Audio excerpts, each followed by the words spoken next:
Pilipinas dito sa Barangay 5 Panalo!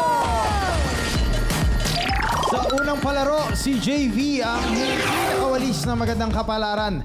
Sa kapaan naman, kinulang sa diskarte sina Dang at Kim. At tatlong palaro, kinapos na ng hangin si Jomar. Kaya ang tirang matibay sa palarong barangay ay walang iba kundi si Makoy! Yes! Makoy! Buong pangalan mo talaga, Makoy?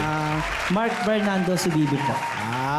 Okay. Kaya Makoy. Yes. Makoy, nabanggit mo kanina na rider ka. Gaano kahirap ang trabaho, lalo na ngayon, na mainit ang panahon, na pabago-bago rin yung panahon natin? Sobrang hirap po kapag kahapon ka talaga bumabiyahe. Tsaka lalo po pag magdamag yung mga bumabiyahe talaga ng sinasagad po kasi nila minsan. Minsan bumabiyahe sila ng alas 5 hanggang gabi na. So lahat ng init sa kalsada, nararamdaman talaga nila. Kung mapanalunan mo yung 100,000 bukod sa pagpapatayo, pagtulong kay kuya, ano Yes, pa ba ang balak mo? Ang bala ko po kasi, magre-retire na po kasi yung tatay ko sa trabaho niya.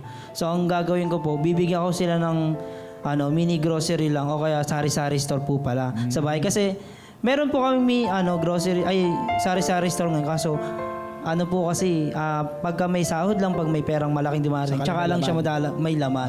Pero, konti lang din yun kasi balance lang po sa family. Siyempre, hindi pwedeng isagad sa mismong tindahan. Tama naman. Kasi inahati natin yung budget Yes, natin. may mga bills yan. Di ba? Pero okay yun.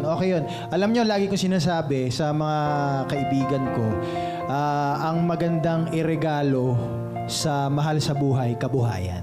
Yes. Di ba? Iba yun eh. Kasi lumalago yun. Di ba? Well, I'm not saying pangit magregalo ng material na bagay. Iba yung kabuhayan kasi makakatulong yun hanggang sa future nila. Yes, tama. Yes. Yan. Totoo. Okay na, win tayo. Hindi. Maglalaro ka pa. Sorry. Maglalaro ka pa.